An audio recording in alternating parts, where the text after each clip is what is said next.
흘러갔고 대단히 후일에 큰 화근을 만들어놨습니다. 김용남 의원이 계속 지적했는데 그래도 이런 부분 좀 다독이고 가야 된다 계속 지적했는데 그 우려가 지금 현실이 돼갑니다. 그렇죠. 사실은 이 협상 과정에서 이준석 대표가 젊은 꼰대의 갑질이 뭔지를 유감없이 보여줬죠. 젊은 꼰대 갑질. 그러니까 너무 고압적으로 야 들어오려면 들어오고 안 들어와도 우리 아무 상관없어. 나 휴가 가기 전에 너 빨리 와. 안 오든지 말든지 뭐 거의 이 분위기였거든요. 그러니까 합당이 결렬되더라도 계속 그 다수당인 국민의힘 당대표로서는 어떻게든 오세요. 뭐라도 다 해드릴게요. 라고 자세를 낮춰가면서 안철수 대표가 결렬 선언하면서 나중에라도 이번 대선에 출마 선언을 할 명분을 없애버렸어야 되는데 이거 판을 깔아줘 버렸어요 그냥. 그러니까 이게 참 향후에 국민의힘에서 선출될 대선 후보가 결국엔 마지막에 안철수 대표 내지는 당신은 뭐 후보가 돼 있을지 모르겠습니다만 대선 전에 거기서 해결해야 될 수밖에 없습니다. 이제는.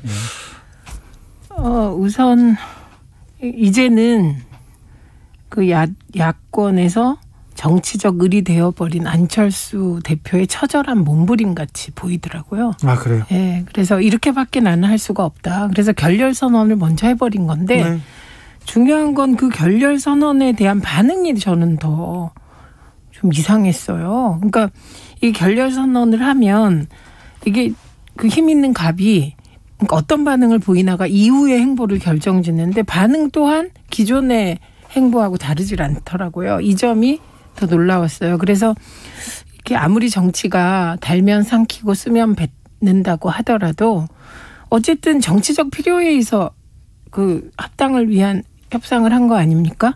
그러면 제가 이 대목에서 손학규 대표가 굉장히 생각나는 게 2011년에 혁신과 통합하고 민주당이 합당을 했거든요.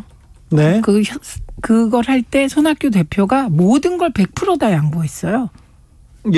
그래서 합당이 되게 순조롭게 이루어졌고 물론 혁신과 통합 쪽에서도 뭐 지분 요구 이런 거 하지 않았어요. 그런데 손학규 대표도 심지어 대표 나오는 것까지 전부 다 포기하시고 합당했거든요. 그러니까 이런 경우라면 사실 안철수 대표가 내가 대표가 돼서 지방선거에 공천권을 행사하겠다 이런 마음이 있을 수 있겠죠. 속으로 합당 이후에 당에서.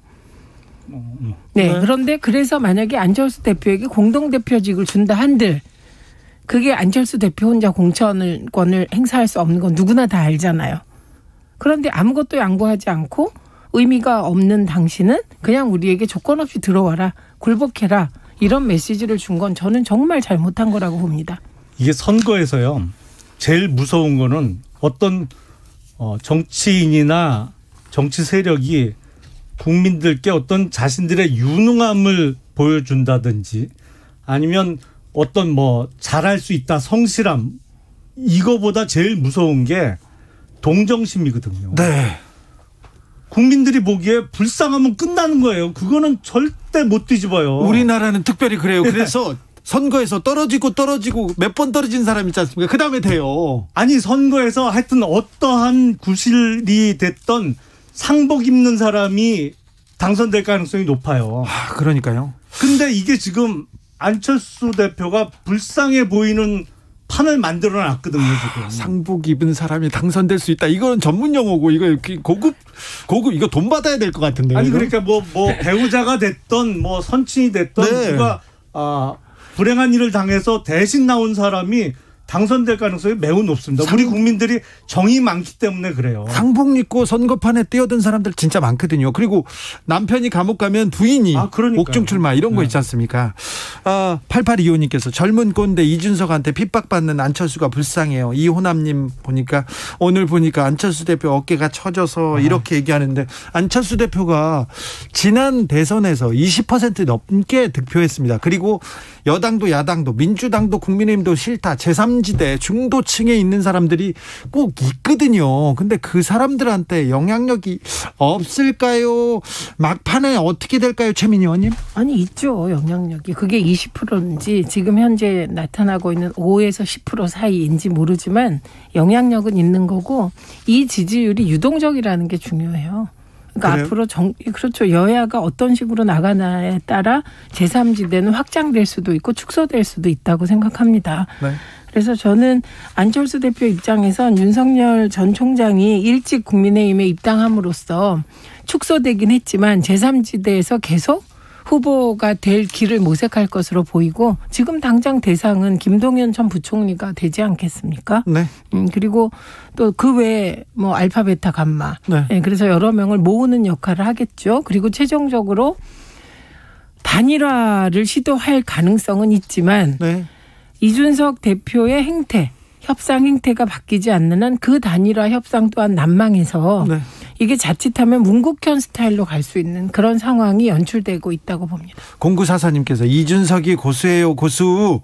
안철수가 출마해야 윤석열이 고생합니다. 출연자님들 공부 좀 하세요. 그런데 그렇습니까? 여기까지는 또 못 읽었습니다. 그런데 이준석 대표하고 안철수 후보 아니죠. 윤석열 후보 녹취록 유출 논란, 이거는 좀 굉장히 좀 기분이 나쁜 것 같더라고요.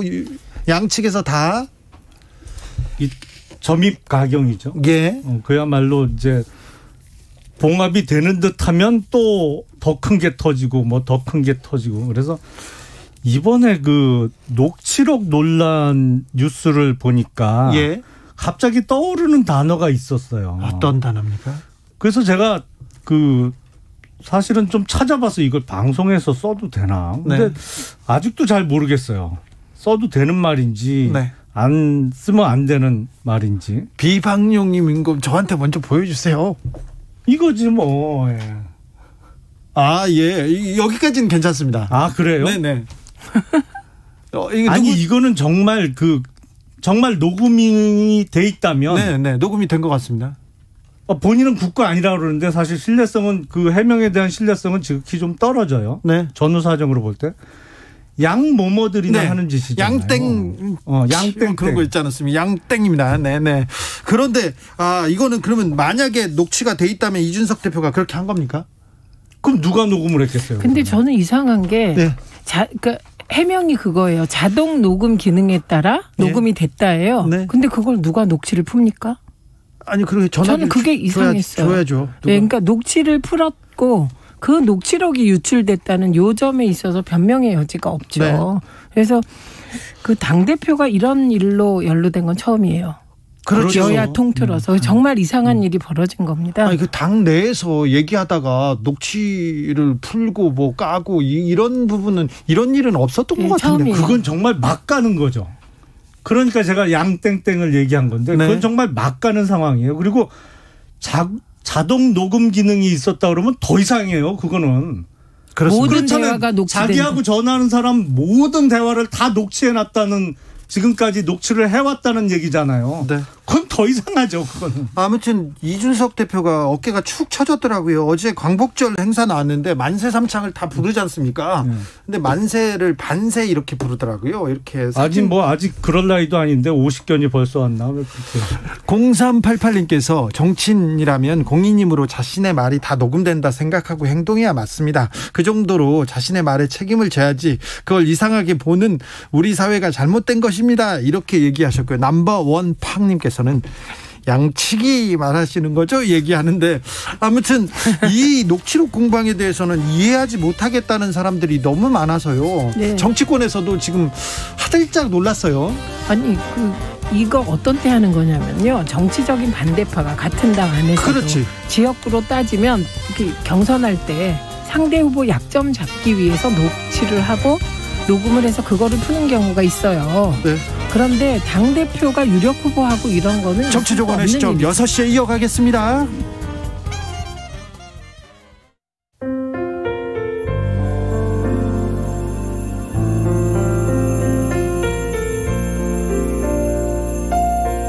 KBS 라디오 연중기획 희망충전 대한민국 443번째 이야기.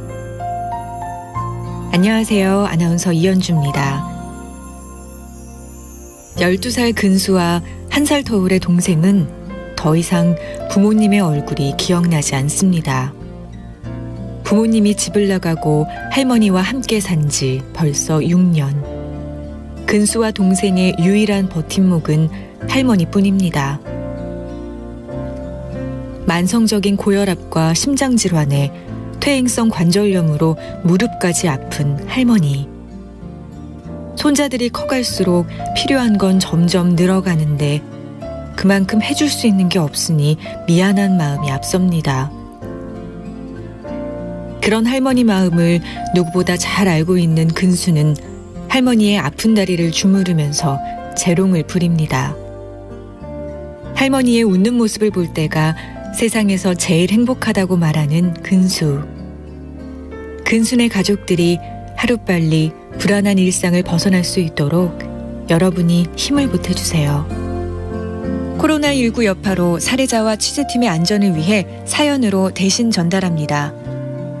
여러분의 따뜻한 손길이 희망의 빛이 됩니다.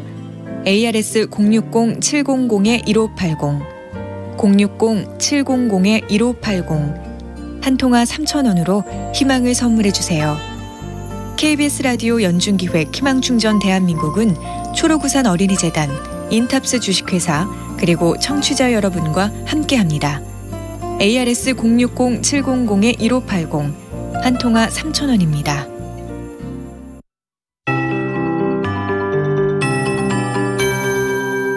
KBS 58분 날씨. 광복절이 어제 일요일이어서 대체 공휴일로 오늘 하루 더 쉬시는 분들은 날씨에 대한 궁금증 많으셨을 건데요. 오늘은 대체로 구름이 많았고 역시 서쪽으로 더웠습니다. 어제부터 동쪽은 동풍의 영향을 받아 비교적 서쪽보다 선선했는데 당분간 이런 상태는 계속되겠습니다. 내일도 서쪽이 더 덥겠고요. 현재 충청과 남부 일부 지역으로 폭염특보가 발효 중입니다. 내일도 서울이 32도까지 오르면서 오늘과 비슷해 평년보다 2-3도 높겠고요. 대전, 광주 31도 등을 보여 서쪽이 덥습니다. 동쪽은 서쪽보다는 비교적 선선해서 24도에서 28도 분포를 보이겠습니다. 오늘 밤사이 구름이 많겠고 내일은 동해안 중심으로 많은 비 예보가 들어있습니다. 동쪽 지역은 당분간 이렇게 비가 좀 내리겠고요. 전국 내륙에는 글피까지 소나기 오는 곳이 많겠습니다. 오늘도 곳곳에 소나기 예보가 저녁까지 들어있고요. 제주는 지금 가끔 비가 오고 있는데 내일 새벽까지 비가 조금 더 이어질 것으로 예상하고 있습니다. 한편 열대야도 이제 많이 사라져서 거의 이번 한 주간은 열대야가 나타나지 않겠습니다. 다가오는 금요일 제주와 전남, 경남에 비가 내려서 이어 토요일부터 목요일까지 길게 닷새가는 전국에 줄곧 비가 오는 곳이 많아지겠습니다. 지금 서울 기온 31도입니다. 최영우였습니다.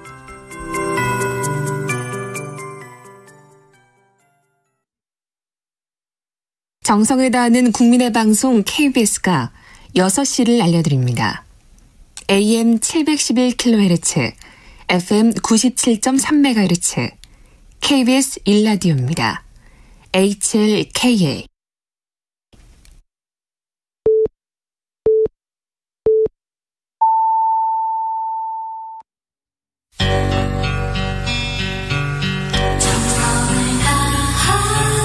정성을 다하는 국민의 방송 KBS 주진우 라이브. 그냥 그렇다고요. 주진우 라이브 함께하고 계십니다. 라디오 정보센터 다녀오겠습니다. 조진주 씨. 코로나19 예방접종 대응 추진단은 다음 주인 이달 넷째 주 1차 접종을 받는 50대의 경우 지역 구분 없이 화이자 백신을 접종한다고 밝혔습니다. 다만 모더나 백신만 취급하는 위탁 의료기관 726곳에서는 지금처럼 50대에게 모더나 백신을 접종하게 됩니다. 오늘 0시 기준 국내 코로나19 백신 누적 1차 접종자는 2,238만 6,973명으로 전체 인구의 43.6%에 해당하며 국내에 남아있는 백신 물량은 1,104만 6,500회분입니다. 기존의 코로나19 바이러스에 비해 전파력이 훨씬 강한 델타 변이가 국내에서도 우세종으로 자리 잡은 만큼 정부는 조만간 집단 면역의 전제 조건으로 제시했던 전 국민 70% 접종 완료 목표를 상향 수정할 것으로 보입니다. 더불어민주당 이재명 대선 경선 후보는 성평등 정책 발표 간담회를 열고 일하는 부모가 걱정 없이 자녀를 함께 돌볼 수 있도록 육아휴직 제도에 대한 접근성을 높이겠다고 밝혔습니다. 국민의힘 대권주자인 윤석열 전 검찰총장은 과거 민주당 입을 지낸 호남 출신의 유종필 전 관악구청장을 상임 고문으로 영입했습니다. 서울경찰청이 광복절 연휴 기간 종로 등 도심에서 일부 불법 집회가 열렸다며 집회 주최자와 주요 참가자들에 대해 집시법 및 감염병 예방법 위반 혐의로 내사에 착수했다고 오늘 밝혔습니다. 지금까지 라디오 정보센터 뉴스였습니다. 정치적원의 시점 최민희 김용남 최민희 두 분하고 함께 토론하고 있습니다. 1431님께서 자동 녹음 기능은 일반 사람도 많이 써요. 많이 쓰는데 그걸 내놓은 게 문제는 맞는 듯해요. 얘기합니다. 국민의힘 집안 싸움은 그래서 어떻게 정리되겠습니까? 잘 정리될까요? 그게 이제 우려가 점점 현실이 되고 있는데요. 네. 그 이준석 대표가 당대표로 당선됐을 때 일각에서 네. 이준석 대표가 대여 투쟁, 그러니까 민주당을 향한 투쟁보다는 당내 헤게모니 장악을 위해서 훨씬 힘을 쓸 거다라는 우려가 좀 있었거든요. 예. 근데 그 우려가 이제 점점 현실이 돼가고 있는 거죠. 그러니까 네. 워낙 또 나이도 젊다 보니까 본인의 정치적인 미래를 위해서 앞으로 있을 대선에서의 야당의 승리보다는 내년 지방선거 또 그 2년 후에 있을 총선에 있어서의 당내 헤게모니 장악을 위한 기반 구축을 위해서 더 힘을 쏟는 것으로 보여요. 지금 보여요. 예, 지금 대권보다 당권에 훨씬 당을 누가 쥐느냐에 따라서 훨씬 더 그 싸움에 지금 매달려 있다는 게 그냥 바로 보여집니다. 근데 문제는 진짜로 당권을 장악하고 싶으면 속내는 그럴 마음이 굴뚝 같더라도 그게 겉으로 드러나면 안 되거든요. 예. 근데 너무 드러나게 행동을 해요. 지금 문제는. 네. 이게 당대표가 되기까지보다 당대표를 유지하는 게 더 힘들어요. 그게 그래서 힘드니까. 네, 이게 정치권에서는 대통령 하기보다 당대표 하기가 더 힘들다. 아, 네. 이렇게 다 생각합니다. 네. 그리고 국회의원 한 명을 부산에서 서울로 모셔오는 것보다 좀 한 자루를 풀어놓고 데려오는 게 더 쉽다. 이런 얘기가 있을 정도로 네. 국회의원은 한 명 한 명이 헌법기관으로 자기 주체성이 뚜렷하다는 거거든요. 네. 그래서 이준석 대표로 국민의힘이 붐업도 하고 긍정적인 면이 있었습니다만 이제 역기능이 나오고 있고 이런 표현을 써도 될지 모르지만 정치에도 짬밥이 필요하다는 걸 여실히 증명하는 장면으로 보입니다. 변선임님께서 제 남편도 자동 녹취 되더라고요. 이준석 대표 삼성 전화인가 봐요. 제가 전화해서 남편한테 회초밥 시킨다고 회덮밥을 시켰는데 남편이 왜 초밥이 아니냐고 저는 맞다고 싸우다가 자기 핸드폰에 녹음되어 있다고 그런 걸 왜 녹음했냐고 했더니 자동으로 된다고요. 이렇게 하면 자동으로. 그건 근데 설정을 해놔야 그렇죠. 별도로 설정이 필요한 거잖아요. 아무튼 아까 지적하신 대로 이게 자동 녹음이 되든 녹화가 되든 그게 바깥으로 나왔다는 게 지금 문제죠. 자, 민주당 집안 싸움은 잘 되고 있습니까? 최민희 의원, 민주당의 이재명, 이낙연 두 분의 이번 주에는 DJ 적자 경쟁을 벌이더라고요. 호남에서 두 분이. 네, DJ 적자라는 게 의미가 뭐가 있겠습니까? 네. DJ 적자는 그 아들이고요. 네. 네, 그건 의미가 저는 크지 않다고 봐요. 이제 언론이 그렇게 네이밍을 하는 거겠죠. DJ 적자 장성민 거기도 DJ 적자라면서요. 왜 근데 언론에서는 왜 장성민 씨만 나오면 그렇게 DJ 적자라고 써주죠? 아니 근데 그분은 국민의힘에 입당하죠. 그러니까 네. 이건 DJ가 어떤 면에선 여야를 장악했다 이렇게 봐야 되겠네요. 아, 그래요? DJ 정신이. 아드님을 열어두셨나요? 그러니까 그만큼 정치적인 품이 크다는 것을 의미할 것 같고요. 네. 근데 이 호남에 대해서 DJ 적자 경쟁을 해서 호남표를 얻을 수 있다고 만약에 후보들이 생각한다면 그건 큰 오산입니다. 네, 그렇죠. 네, 호남 특히 광주에 가시면 그냥 길거리에 서 계시는 50대 60대 남성과 대화해도 이분들이 서울에서 정치평론하는 분들 뺨칠 정도의 정치의식을 가지고 있습니다. 맞아요. 네. 그렇기 때문에 DJ 적자 경쟁을 벌인다면 그것은 이거는 표 플러스 되는 표보다는 마이너스 표가 더 많을 것이다. 이렇게 저는 봅니다. 여기서 이런 생각을 한번 해봐요. 그러니까 DJ의 적자다, 내가 승계자다 이런 주장은 뭐 정치적으로 얼마든지 할 수 있다고 봅니다. 네. 더군다나 이제 자기가 소속된 정당이 배출한 대통령이고 네. 또 확고한 국민적 지지 기반을 갖고 계시던 분이니까 그건 다 좋은데 글쎄 이제 셋째 아들 김홍걸 이 양반 지금 국회의원이죠. 의원은 유지하고 의원입니다. 있죠. 네. 탈당만 한 거죠. 그때. 네. 김홍걸 의원을 만나서 이제 적자 경쟁을 했는데 제 기억엔 김홍걸 의원은 그 부친이 현직 대통령으로 있을 때 그 최규선 게이트에 연루됐던 그래서 징역살이도 했던 분 아니에요? 그러니까 DJ의 계승을 주장하는 건 다 좋아요. 근데 글쎄 아무리 아들이지만 그리고 또 이번에 국회의원 될 때도 뭐 부동산 신고도 안 하고 뭐 이래서 또 그것도 문제가 됐고. 부동산 신고가 좀 부족했죠. 그런데 국민의힘에서도 조수진 의원이랑 다른 분들도 다 그런 얘기 있었잖아요. 의원님 그렇게 말씀하시면. 최규선 씨한테 저 뇌물 받아서 깜빵 다녀오지는 않았잖아요. 그러니까 저는 DJ 대통령이 무슨 뭐 흠이 많다는 얘기를 하는 게 아니고 그분의 어떤 적통 주장을 하더라도 꼭 이렇게 뭐랄까 이 깨끗하지 못한 뭐 아무리 아들이지만 이런 방법을 통해서 하는 건 너무 불시대적이지 않은가 싶어요. 그 말하자면 홍산 비리 말씀하시는 건데요. 그 홍산 비리로 DJ는 정치 그 마지막 그 임기 때 네. 지지율이 큰 폭으로 떨어졌고 정치적 책임을 진 거죠. 네. 그리고 김홍걸 의원도 마찬가지로 정치적 책임을 졌죠. 그래서 오랫동안 공부하면서 지내다가 국회의원이 된 거고. 그러니까 이런 부분에 대해서 김홍걸 의원이 이재명 지사를 지지하면 그게 DJ 정신을 계승하는 거냐.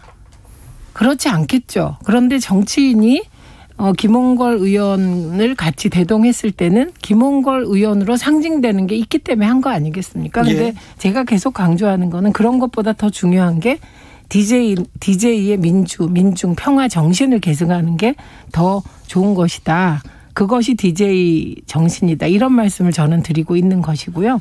그리고 이런 거 제가 너무 토론이 치사해서 이건 그만하겠습니다. 예를 들면 서청원 의원 같은 경우 사실 박근혜 정권 초기에 감옥에 계시던 분을 감옥에서 풀려서 사면시켜서 화성에 재보궐선거에 내보내지 않았습니까? 그러니까 둘 다 잘못된 것이겠죠. 잘못돼도. 그러면 이런 정치적인 사건에 대한 판단은 일반적인 형사비리와 다르게 판단하는 영역이 정치에 있나 보다.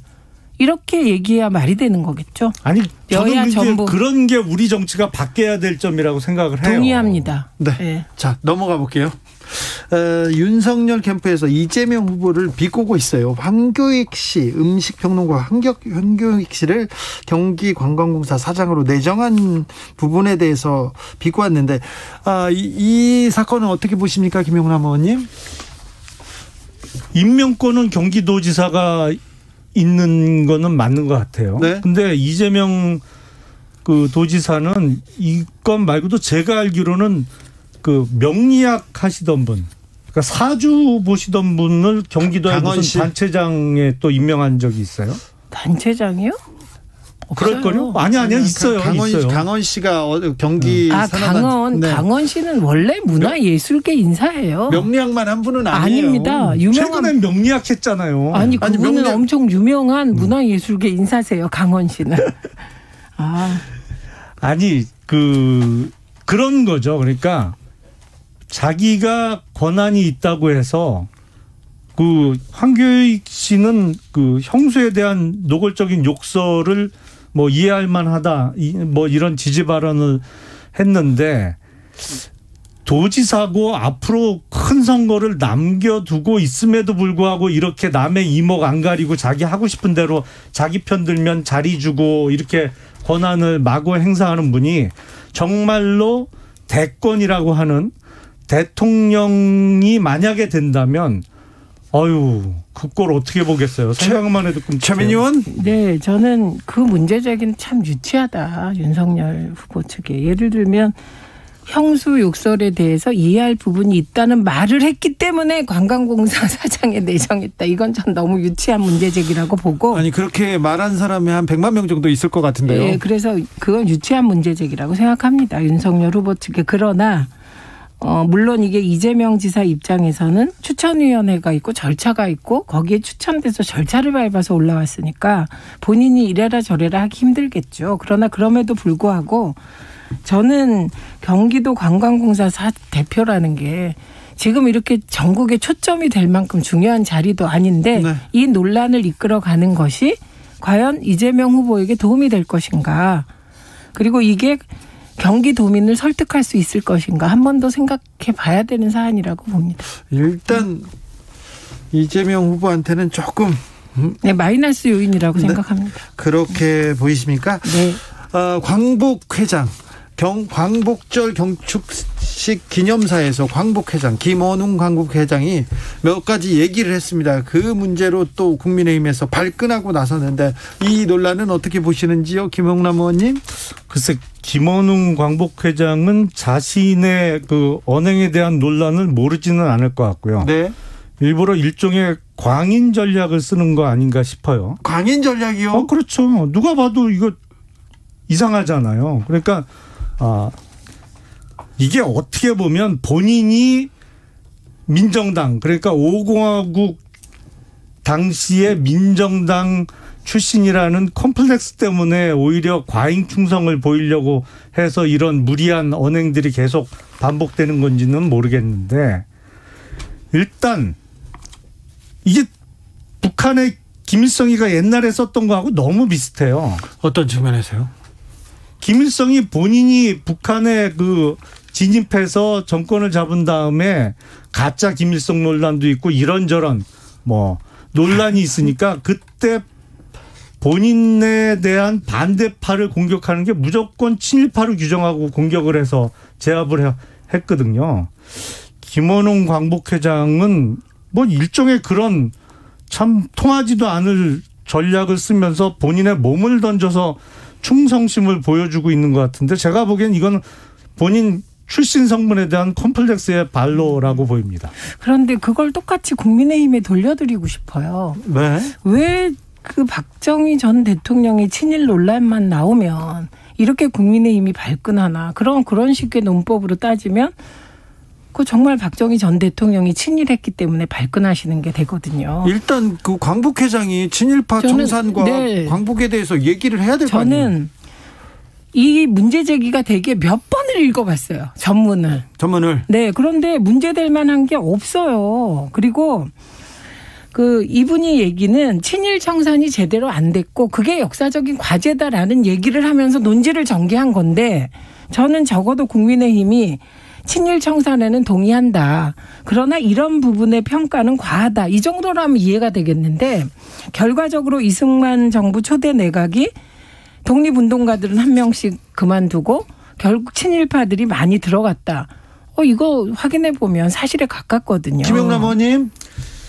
저번에도 한번 이런 말씀을 제가 드린 적이 있는데 김일성의 동생 김영주가 사실은 대표적인 친일파죠. 근데 북한에서 김일성이 집권한 이후에 부수상까지 했거든요. 그러니까 지금 북한은 친일파 청산이 잘 됐는데 남한은 안 됐다는 건 사실은 팩트하고 대단히 어긋난 일방적인 의원님, 주장에 불과해요. 북한을 누가 친일파 청산이 잘 됐다고 광복회장의 이번 기자회견문에 북한에 대한 얘기 없습니다. 아니 그러니까 하나도. 북한 얘기는 쏙 빼놓고 남한이 친일파 청산이 안 됐다고 얘기하는 주장 자체는 거꾸로 얘기하면 북한은 잘 됐는데 남한은 안 됐다는 아니죠. 주장이잖아요. 그건 너무 비약이시죠. 그리고 박정희 대통령이 친일행위 몇 했습니다. 년생이죠? 무슨 친일을 했어요? 의원님 이건 대법원에서 이건 팩트 체크해 주세요. 1910년생쯤 안 되나요? 김영남 의원님 그런데 박정희 대통령이 친일 행각을 벌인 그건 팩트입니다. 그건 맞지 않습니까? 제가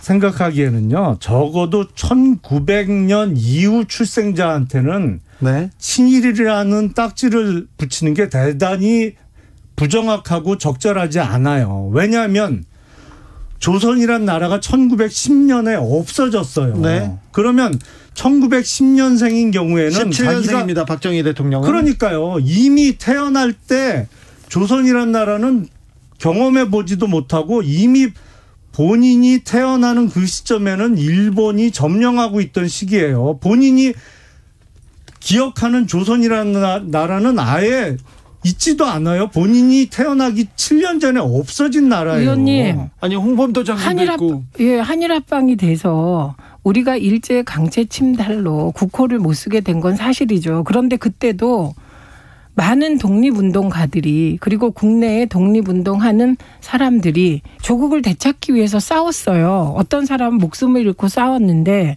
어떤 사람은 일본군 군대 만주군에 가서 자기의 입신 출세를 꾀했어요.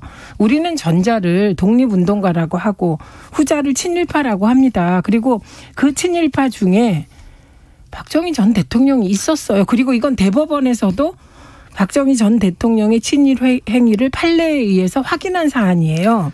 적어도 어떤 분이 역사적인 인물이나 뭐 누가 됐던 그분이 적어도 1900년대 그러니까 20세기 되기 전에 태어났다라면 모르겠어요. 뭐 이승만 대통령도 그렇고 김구 선생도 그렇고 다 사실은 20세기에 들어서기 전에 태어났던 분들이죠. 그런 분들은 본인이 살았던 본인의 조국 아니면 조선이라는 게 있어요. 경험도 하고 기억도 있고 그 시대를 살았어요. 하지만 1910년 이후에 태어난 사람은 그때 이미 망하고 없어졌는데 뭐 지켜야 될 조선이라는 나라가 어디 있어요. 자, 김영남 의원님. 의원님 없다니요. 일제강점기에 태어난 분들은 친일을 논하면 안 됩니까? 그거는 적절하지 않아요. 거기서 아니 생각을 해보세요.